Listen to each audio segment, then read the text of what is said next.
Nama saya Hertina Rahmani Tias, NIM 1908031040075. Di sini saya sebagai moderator sekaligus penyaji ketiga. Saya Muhammad Jafar, NIM 4010 sebagai penyaji pertama. Nama saya Silvi Ayu Fortuna, NIM 190803104048. Saya di sini sebagai penyaji kedua.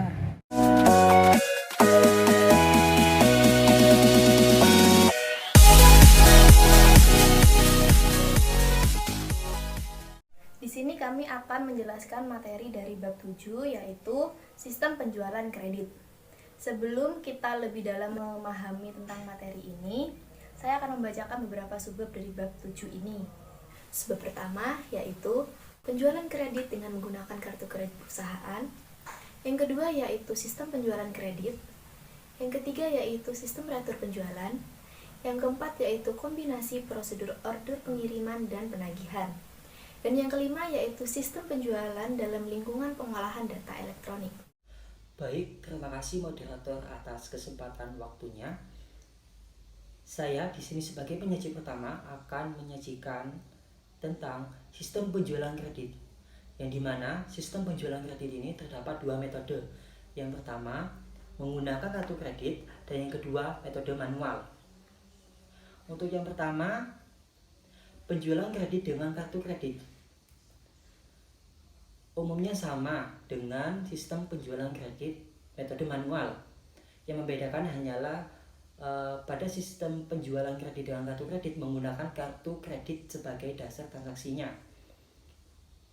Dalam konteks ini, pelanggan dapat menggunakan kartu kredit untuk membeli barang hanya kepada perusahaan yang menerbitkan kartu kredit tersebut. Dan pada jangka waktu tertentu, perusahaan akan menagih penjualan kredit yang dilakukan oleh konsumen tersebut. Next. Fungsi yang terkait dalam penjualan kredit dengan kartu kredit adalah sebagai berikut. Yang pertama, fungsi kredit. Yang kedua, fungsi penjualan. Yang ketiga, fungsi gudang. Yang keempat, fungsi pengiriman. Yang kelima, fungsi akuntansi. Dan yang terakhir adalah fungsi penagihan. Masing-masing fungsi mempunyai tugas yang berbeda-beda dan memiliki keterkaitan satu sama lain. Baik, saya akan menjelaskan. Di dalam fungsi kredit, fungsi ini bertanggung jawab untuk mengumpulkan kemampuan pelanggan. Yang kedua, fungsi penjualan. Fungsi penjualan ini bertanggung jawab untuk melayani kebutuhan pelanggan. Yang ketiga, fungsi gudang, yang bertanggung jawab untuk menyediakan barang sesuai faktur penjualan. Yang keempat, fungsi pengiriman, yang bertanggung jawab untuk menyerahkan kepada pelanggan. Maksudnya dalam menyerahkan barang kepada pelanggan. Untuk fungsi akuntansi, itu bertanggung jawab untuk mencatat segala sesuatu transaksi yang terjadi pada penjualan kredit dengan kartu kredit, baik penjualan atau retur penjualan. Yang terakhir adalah fungsi penagihan. Fungsi ini bertanggung jawab untuk membuat tagihan kepada pemegang kartu kredit.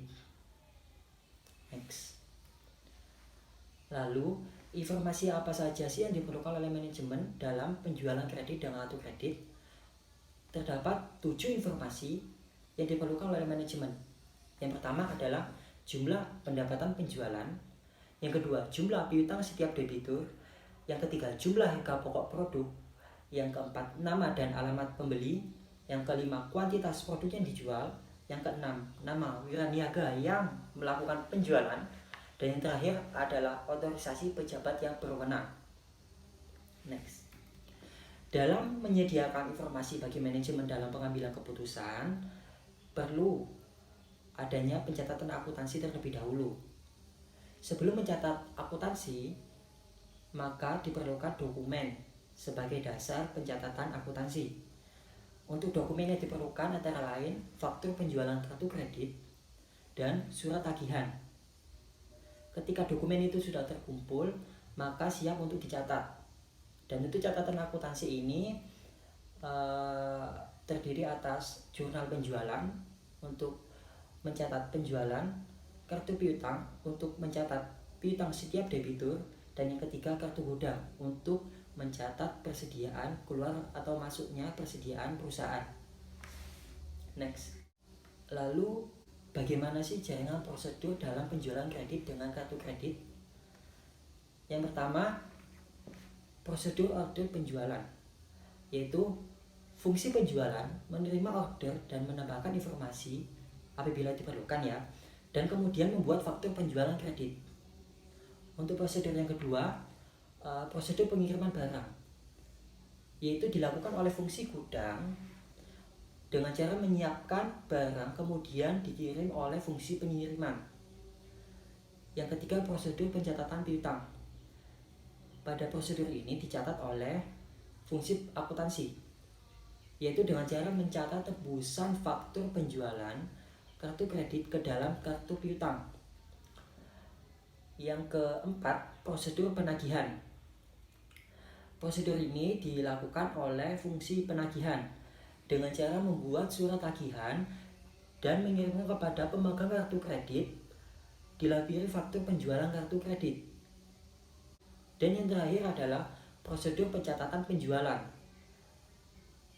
Dalam prosedur ini dilakukan oleh fungsi akuntansi dengan cara mencatat penjualan kartu kredit ke dalam jurnal penjualan.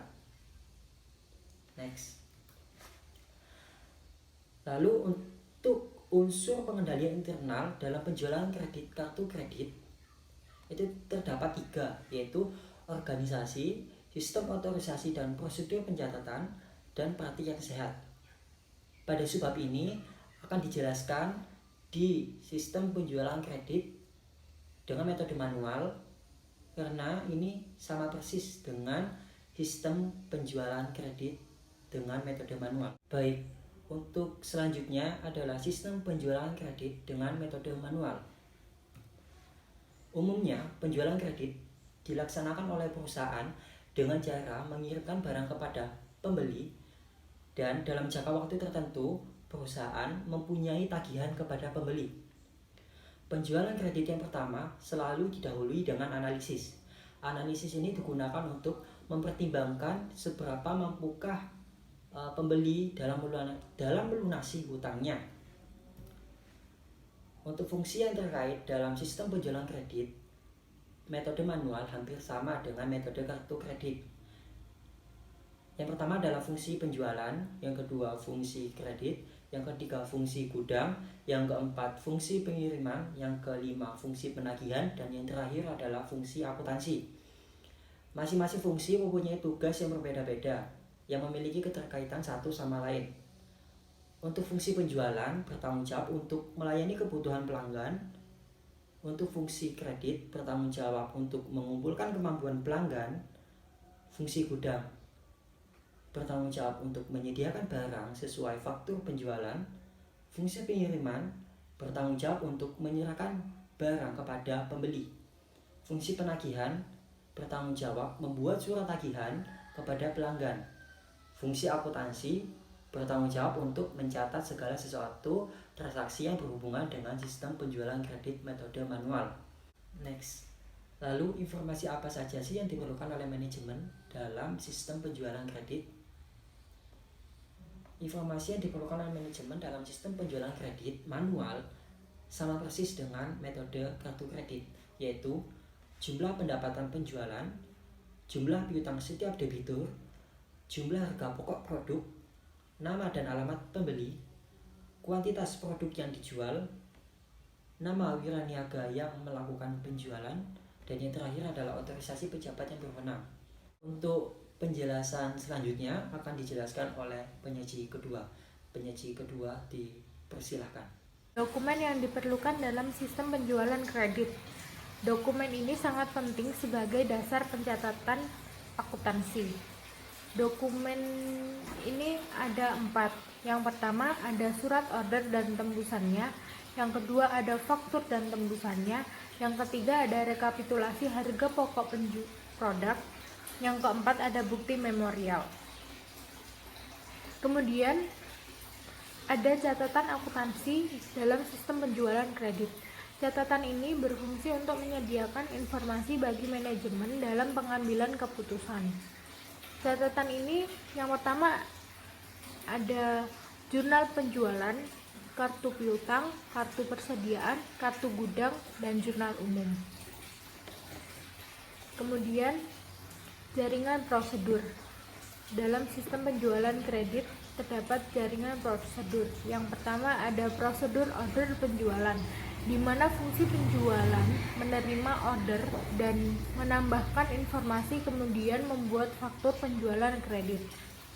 Selanjutnya ada prosedur persetujuan kredit, di mana fungsi penjualan meminta persetujuan penjualan kredit kepada pembeli dari fungsi kredit. Selanjutnya ada prosedur pengiriman barang, di mana fungsi gudang menyiapkan barang kemudian dikirim oleh fungsi pengiriman. Selanjutnya ada prosedur penagihan, di mana fungsi penagihan membuat surat tagihan dan mengirimkan kepada pemegang kartu kredit, dilampirkan faktur penjualan kartu kredit. Selanjutnya ada prosedur pencatatan piutang, di mana fungsi akuntansi mencatat tembusan faktur penjualan dalam kartu piutang. Selanjutnya ada prosedur distribusi penjualan, di mana fungsi akuntansi mendistribusikan data penjualan menurut informasi yang diperlukan oleh manajemen. Selanjutnya ada prosedur pencatatan HPP, di mana fungsi akuntansi mencatat total HPP yang dijual dalam periode tertentu. Kemudian ada unsur pengendalian internal dalam sistem penjualan kredit. Unsur ini terbagi menjadi 3. Yang pertama ada organisasi, yang kedua ada sistem otorisasi dan prosedur pencatatan, yang ketiga ada praktik yang sehat. Yang pertama dalam unsur organisasi, yang pertama ada fungsi penjualan harus terpisah dari fungsi kredit. Yang kedua, fungsi akuntansi harus terpisah dari fungsi penjualan dan fungsi kredit. Yang ketiga, ada fungsi akuntansi harus terpisah dari fungsi kas. Yang keempat, ada transaksi penjualan kredit harus dilaksanakan oleh fungsi penjualan, fungsi kredit, fungsi pengiriman, fungsi penagihan, dan fungsi akuntansi. Tidak ada transaksi penjualan kredit yang dilaksanakan secara lengkap hanya oleh salah satu fungsi tersebut.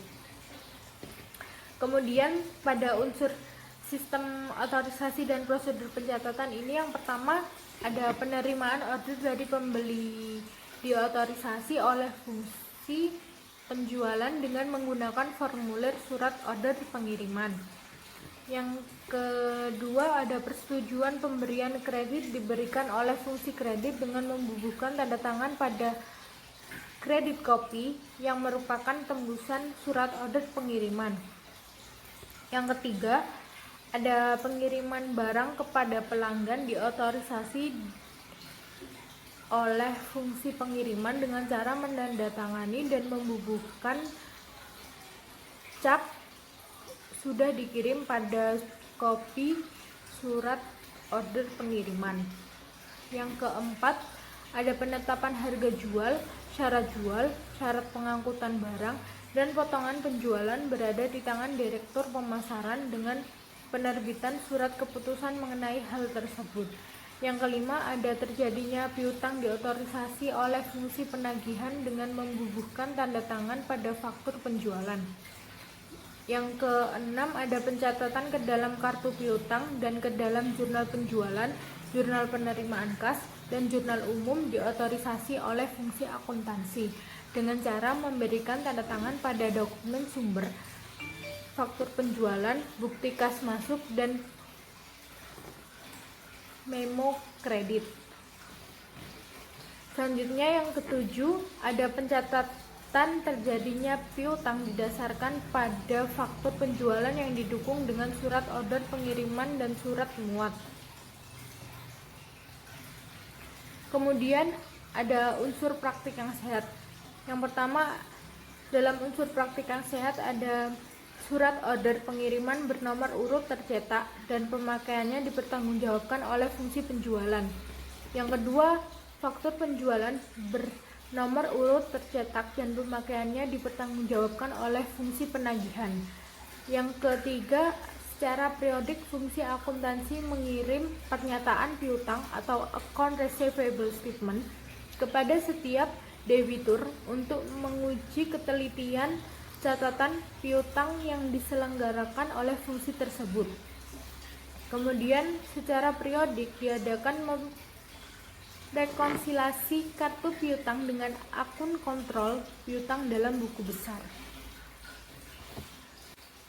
Selanjutnya ada sistem retur penjualan. Sistem retur penjualan terjadi jika perusahaan menerima pengembalian barang dari pelanggan. Fungsi yang terkait dalam sistem retur penjualan. Yang pertama ada fungsi penjualan, fungsi penerimaan, fungsi gudang, fungsi akuntansi. Yang pertama, fungsi penjualan. Fungsi ini bertanggung jawab atas penerimaan pemberitahuan mengenai pengembalian barang yang telah dibeli oleh pembeli. Kemudian ada fungsi penerimaan. Fungsi penerimaan bertanggung jawab atas penerimaan barang berdasarkan otorisasi yang terdapat dalam memo kredit yang diterima dari fungsi penjualan. Kemudian ada fungsi gudang. Fungsi gudang bertanggung jawab atas penyimpanan kembali barang yang diterima dari retur penjualan setelah barang tersebut diperiksa oleh fungsi penerimaan. Kemudian ada fungsi akuntansi.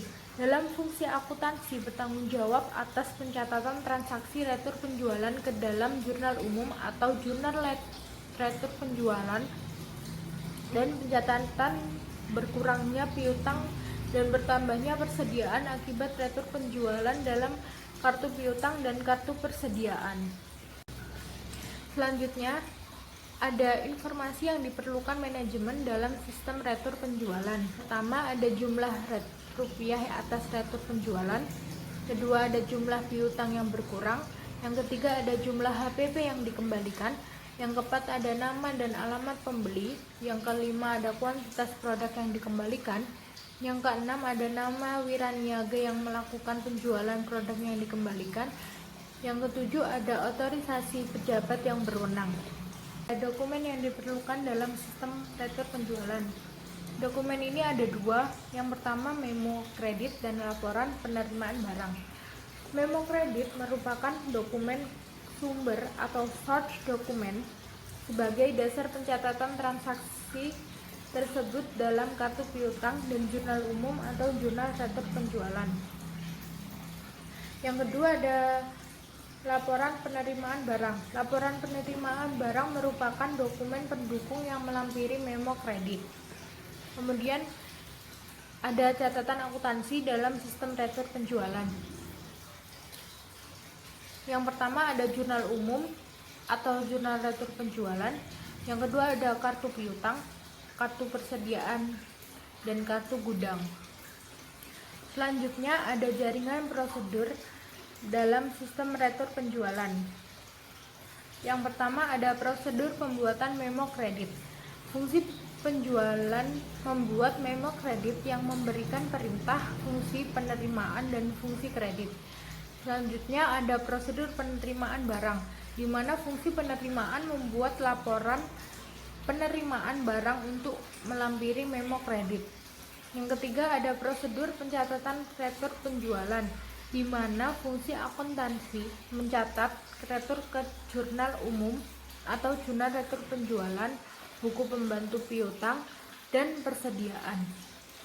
Selanjutnya, terdapat unsur pengendalian internal dalam sistem retur penjualan. Unsur ini terbagi menjadi tiga. Yang pertama ada organisasi, yang kedua ada sistem otorisasi dan prosedur pencatatan, yang ketiga ada praktik yang sehat. Yang pertama dalam unsur organisasi ada fungsi penjualan harus terpisah dari fungsi penerimaan. Yang kedua ada fungsi akuntansi harus terpisah dari fungsi penjualan. Yang ketiga ada transaksi retur penjualan harus dilaksanakan oleh fungsi penjualan, fungsi penerimaan, fungsi akuntansi, dan tidak ada transaksi retur penjualan yang dilaksanakan secara lengkap hanya oleh salah satu fungsi tersebut.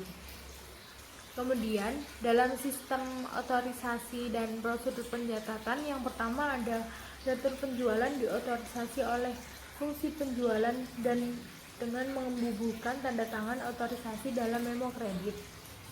Kemudian ada pencatatan berkurangnya piutang karena retur penjualan didasarkan pada memo kredit yang didukung dengan laporan penerimaan barang. Kemudian dalam unsur praktik yang sehat, yang pertama ada memo kredit bernomor urut tercetak dan pemakaiannya dipertanggungjawabkan oleh fungsi penjualan. Kemudian yang kedua ada secara periodik fungsi akuntansi mengirim pernyataan piutang atau account receivable statement kepada setiap debitur untuk menguji ketelitian catatan piutang yang diselenggarakan oleh fungsi tersebut. Kemudian yang ketiga, secara periodik diadakan rekonsiliasi kartu piutang dengan akun kontrol piutang dalam buku besar. Baik, terima kasih kepada penyedia 2. Di sini saya akan melanjutkan mengenai materi kombinasi prosedur order pengiriman dan prosedur penagihan. Kombinasi prosedur order pengiriman dan prosedur penagihan digolongkan menjadi 4. Yang pertama, yaitu prosedur order pengiriman dan prosedur penagihan terpisah. Pembuatan faktur penjualan dan tembusannya dibuat terpisah dari pembuatan surat order, pengiriman, dan tembusannya. Faktur penjualan ini dibuat oleh fungsi penagihan setelah barang dikirim oleh fungsi pengiriman. Dokumen-dokumen yang dibuat oleh kedua fungsi tersebut adalah: yang pertama, fungsi penjualan yang terdiri dari surat order pengiriman, tembusan kredit, surat pengakuan, surat muat, slip pembungkus, arsip pengendalian pengiriman, dan arsip indeks silang. Yang kedua yaitu fungsi penagihan, yang terdiri dari faktur penjualan, tembusan piutang, tembusan jurnal, tembusan untuk analisis kegiatan pemasaran, tembusan bagi wiraniaga. Kondisi yang cocok untuk prosedur ini adalah jika perusahaan perlu mencantumkan berbagai macam informasi teknis yang bersangkutan dengan produk di dalam surat order pengiriman, namun tidak menginginkan informasi tersebut tercantum di dalam faktur penjualan. Jika perusahaan seringkali menghadapi back order, yaitu order dari pelanggan yang tidak bisa dipenuhi sekarang karena persediaan tidak mencukupi. Yang kedua, prosedur order pengiriman satuan merupakan modifikasi dari prosedur order pengiriman dan prosedur penagihan yang terpisah. Untuk setiap barang yang tercantum di dalam order dari pelanggan, fungsi penjualan dibuatkan surat order pengiriman, dikirim ke fungsi gudang. Setelahnya barang dikirim oleh fungsi pengiriman, fungsi penagihan kemudian membuat faktur dan tembusannya. Kondisi yang cocok untuk prosedur ini adalah jika menyediakan informasi yang hanya mencakup unsur yang terkait dengan satu departemen. Jika barang dipesan dengan tanggal berbeda-beda sesuai tanggal yang disanggupi oleh perusahaan. Jika perusahaan menghadapi back order dan jika perusahaan memerlukan analisis pesanan yang diterima menurut jenis produk. Yang ketiga yaitu prosedur pra-penagihan lengkap. Faktur penjualan dan tembusannya dibuat secara lengkap bersamaan dengan pembuatan surat order pengiriman dan tembusannya. Fungsi penjualan membuat surat order pengiriman beserta tembusannya dan faktur penjualan beserta tembusannya dalam sekali tulis. Kondisi yang cocok untuk prosedur ini adalah karena surat order pengiriman dan faktur penjualan dibuat pada saat yang sama. Kondisi persediaan harus memungkinkan pengiriman barang ke pelanggan sejumlah yang tertulis di dalam surat order pengiriman. Yang keempat yaitu prosedur pra-penagihan tidak lengkap. Faktur penjualan dan tembusannya dibuat oleh fungsi penjualan bersamaan dengan pembuatan surat order pengiriman. Kondisi yang cocok untuk prosedur ini adalah informasi di dalam faktur penjualan belum dapat diketahui keseluruhannya. Nama dan alamat pelanggan diisikan oleh fungsi penjualan pada saat pembuatan surat order pengiriman dan jika perusahaan terjadi back order. Selanjutnya yaitu materi mengenai sistem penjualan dalam lingkungan pengolahan data elektronik. Dokumen pengiriman atau surat order pengiriman dan tembusannya dan faktur beserta tembusannya dapat dihasilkan dengan komputer. Arsip pengendalian pengiriman dan arsip indeks silang bukan hard copy, melainkan di dalam komputer yang dapat ditampilkan kapan saja. Sekian presentasi dari kelompok kami, kurang lebihnya mohon maaf. Dan terima kasih telah menonton video dari kelompok kami. Jangan lupa like, comment, subscribe, and share. Assalamualaikum warahmatullahi wabarakatuh.